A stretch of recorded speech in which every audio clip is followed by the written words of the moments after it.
اس پوری سورے میں آپ اگر محسوس کریں گے تو اللہ تعالیٰ نے انسانوں کا ذکر 5 مرتبہ کیا. الناس الناس الناس. انسان. یہ سمجھنے کی ضرورت ہے کہ انسانوں کے لیے اللہ تبارک و تعالیٰ اتنا مہربان ہے کہ اس کی ساری مخلوقات کے لیے کچھ قانون الگ ہیں، تمہارے لیے قانون الگ ہیں. قرآن میں بھی اللہ تعالیٰ نے فرمایا کائنات میں کوئی شے ایسی نہیں ہے جو اس کی حمد بیان نہ کر رہی ہو. ساری کی ساری مخلوقات تسبیح بیان کر رہی ہیں. لیکن روایت میں یہ بھی ہے کہ اگر کوئی چیز پرندہ ہو کہ جانور ہو کہ درخت ہو کہ مچھلی ہو چیونٹی ہو، اگر ایک لمحے کے لیے بھی وہ اللہ کے ذکر سے غافل ہو جائیں تو ان کی موت آ جاتی ہے. ان کے لیے یہ قانون ہے. درخت اگر ذکر الہی سے ایک لمحے کے لیے غافل ہوا تو اسے سکھا دیا جاتا ہے یا اسے کاٹ دیا جاتا ہے. پرندہ شکار ہو جاتا ہے، مچھلیاں پھنس جاتی ہیں اگر ایک لمحے کے لیے ذکر خدا سے غافل ہو جائیں.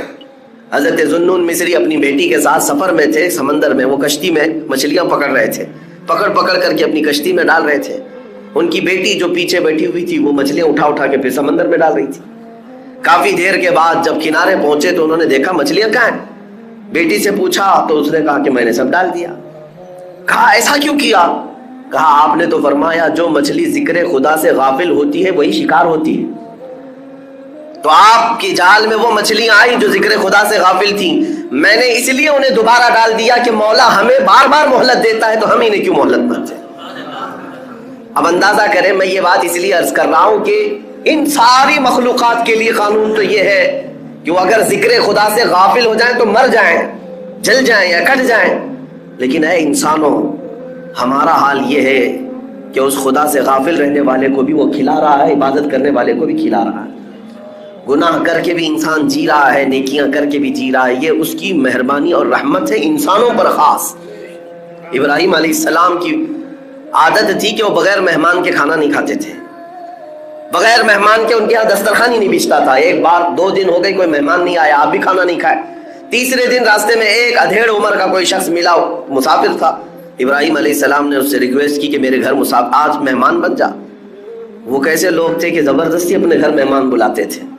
مہمان نوازی میں پوری دنیا میں سب سے زیادہ مشہور ابراہیم علیہ السلام کی ذات تھی. تو وہ شخص آیا، ابراہیم علیہ السلام نے دسترخوان بچھائے اور کھانے رکھے. کہا اللہ کا نام لو اور شروع کرو.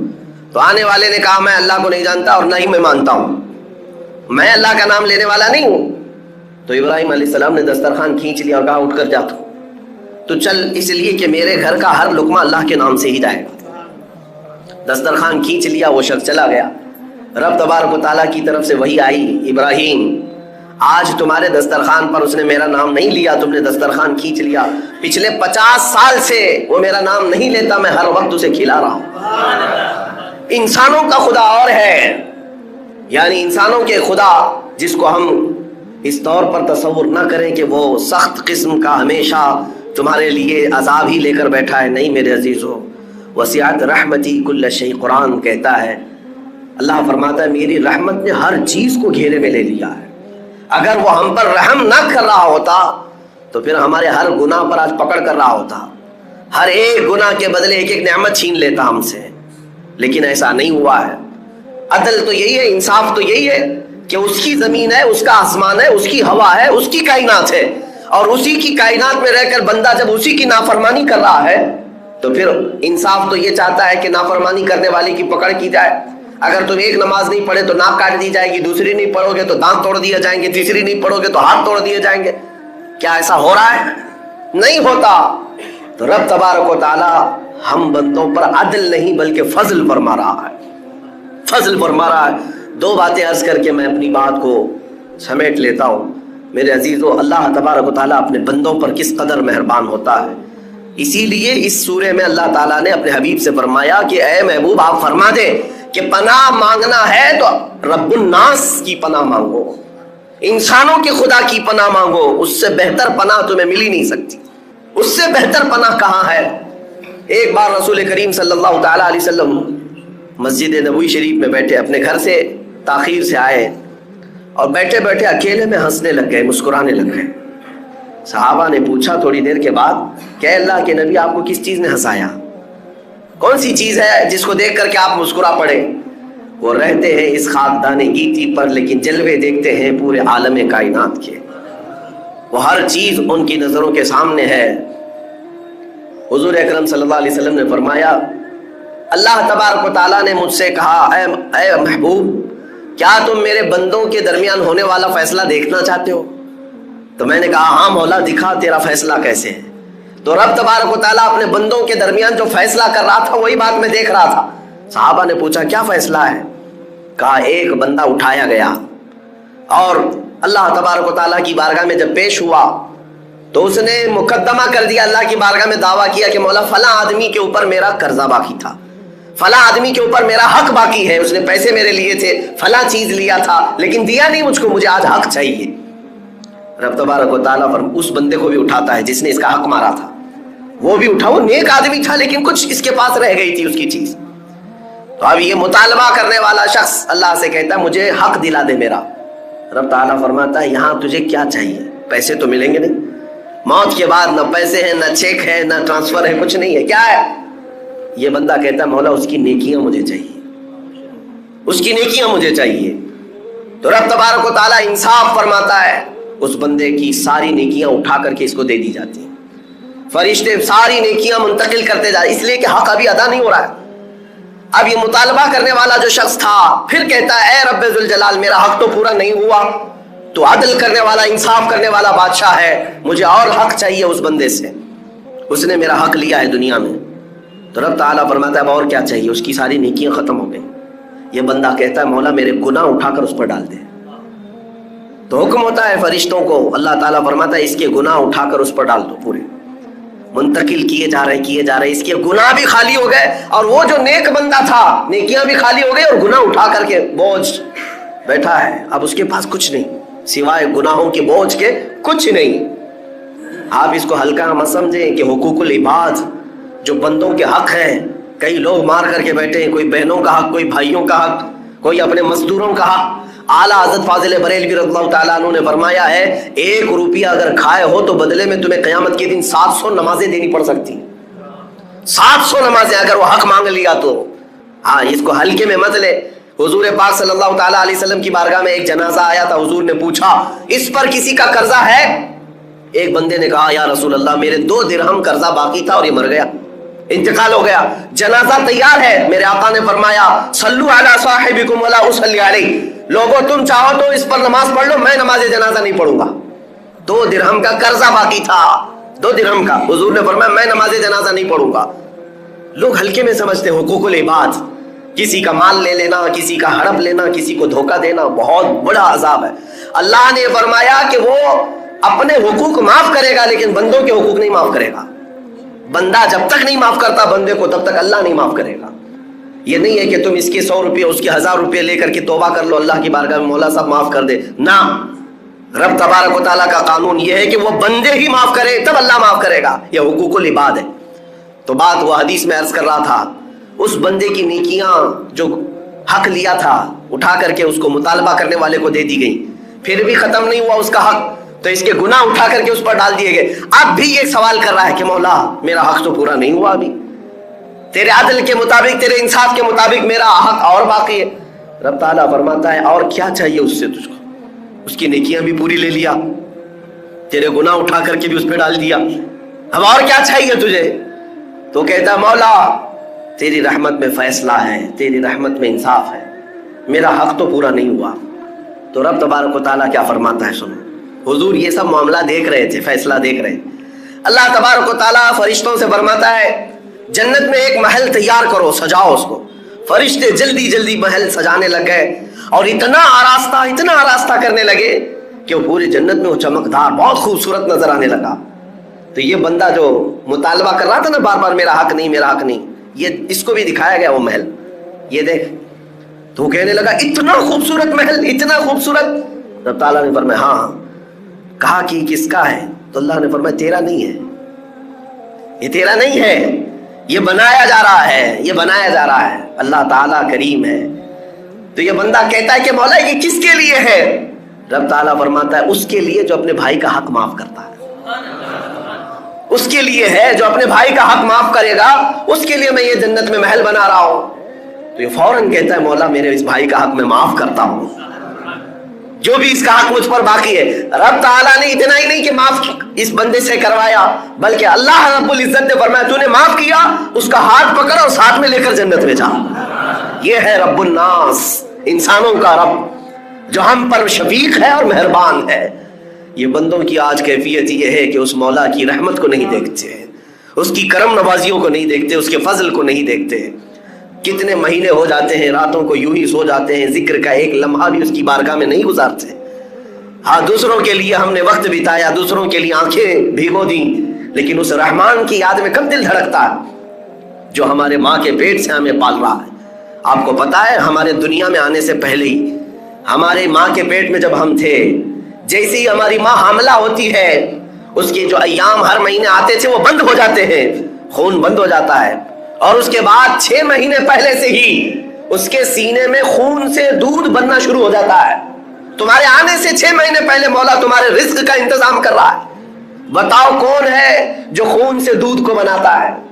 جب جیسے ہی دنیا میں تمہارے کوئی ثقیل غذا، سخت غذا کھا نہیں سکتے تھے، گوشت، مچھلی، انڈا، چاول، روٹی تو کھا نہیں سکتے تھے سوائے لکوڈ دودھ کے، اور اللہ تعالیٰ نے تمہارے ماں کے سینوں میں اس دودھ کو پیدا کیا جس کا ایک قطرہ دنیا کے سارے وٹامن سے بھی زیادہ اچھا ہے.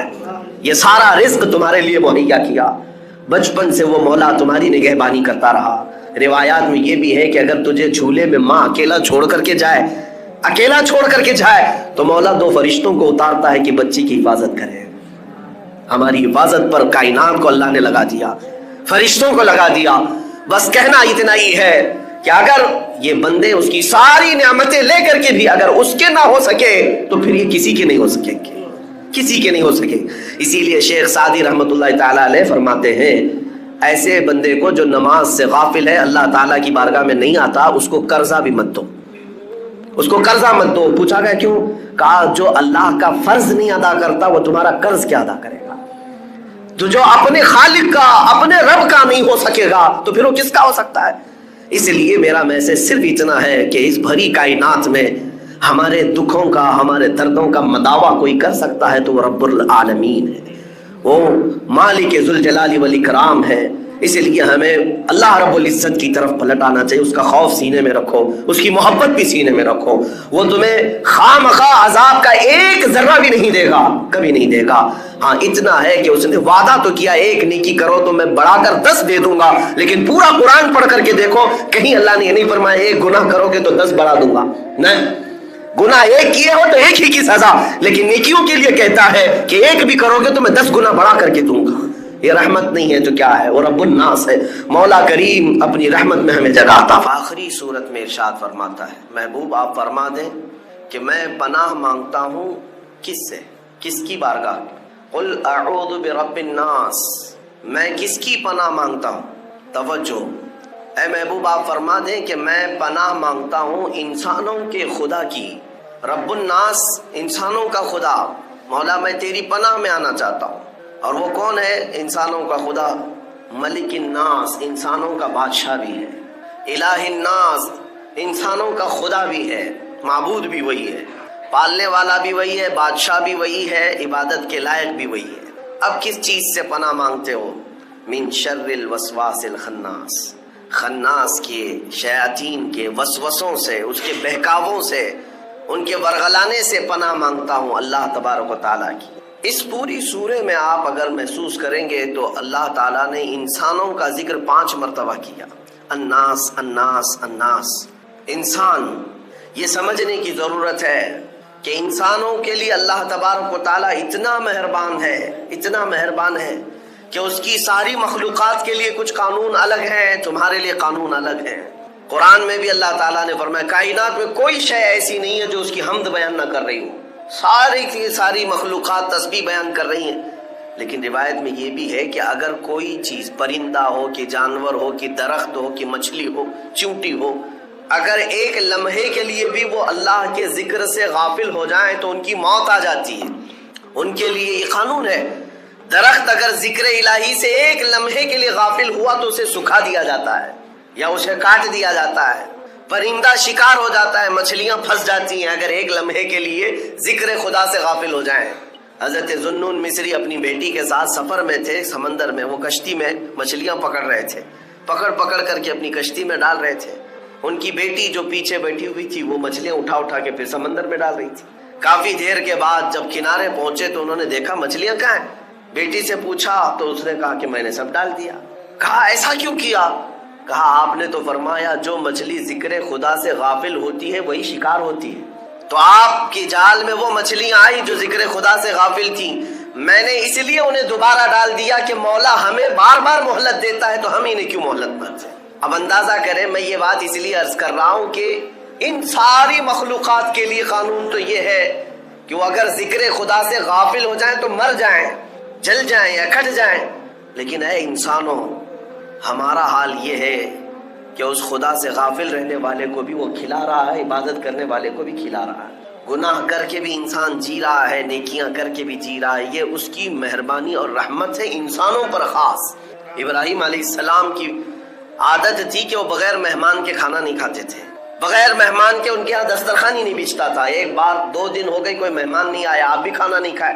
تیسرے دن راستے میں ایک ادھیڑ عمر کا کوئی شخص ملا، مسافر تھا.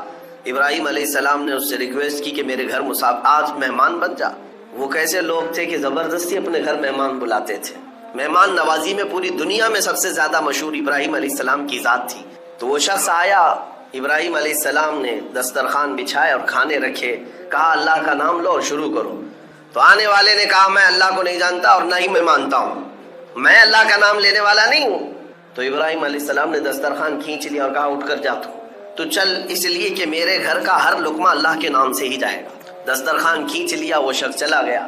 رب تبارک و تعالیٰ کی طرف سے وحی آئی، ابراہیم آج تمہارے دسترخوان پر اس نے میرا نام نہیں لیا، تم نے دسترخوان کھینچ لیا. پچھلے 50 سال سے وہ میرا نام نہیں لیتا، میں ہر وقت اسے کھلا رہا ہوں. انسانوں کا خدا اور ہے، یعنی انسانوں کے خدا جس کو ہم اس طور پر تصور نہ کریں کہ وہ سخت قسم کا ہمیشہ تمہارے لیے عذاب ہی لے کر بیٹھا ہے. نہیں میرے عزیزو، وسعت رحمتی کل شیء، قرآن کہتا ہے، اللہ فرماتا ہے میری رحمت نے ہر چیز کو گھیرے میں لے لیا ہے. اگر وہ ہم پر رحم نہ کر رہا ہوتا تو پھر ہمارے ہر گناہ پر آج پکڑ کر رہا ہوتا، ہر ایک گناہ کے بدلے ایک ایک نعمت چھین لیتا ہم سے. لیکن ایسا نہیں ہوا ہے. عدل تو یہی ہے، انصاف تو یہی ہے کہ اس کی زمین ہے، اس کا آسمان ہے، اس کی ہوا ہے، اس کی کائنات ہے، اور اسی کی کائنات میں رہ کر بندہ جب اسی کی نافرمانی کر رہا ہے تو پھر انصاف تو یہ چاہتا ہے کہ نافرمانی کرنے والے کی پکڑ کی جائے. اگر تم ایک نماز نہیں پڑھے تو ناک کاٹ دی جائے گی، دوسری نہیں پڑھو گے تو دانت توڑ دیے جائیں گے، تیسری نہیں پڑھو گے تو ہاتھ توڑ دیے جائیں گے. کیا ایسا ہو رہا ہے؟ نہیں ہوتا. تو رب تبارک و تعالی ہم بندوں پر عدل نہیں بلکہ فضل فرما رہا ہے، فضل فرما رہا ہے. 2 باتیں عرض کر کے میں اپنی بات کو سمیٹ لیتا ہوں. میرے عزیزو، اللہ تبارک و تعالیٰ اپنے بندوں پر کس قدر مہربان ہوتا ہے. اسی لیے اس سورے میں اللہ تعالیٰ نے اپنے حبیب سے فرمایا کہ اے محبوب آپ فرما دیں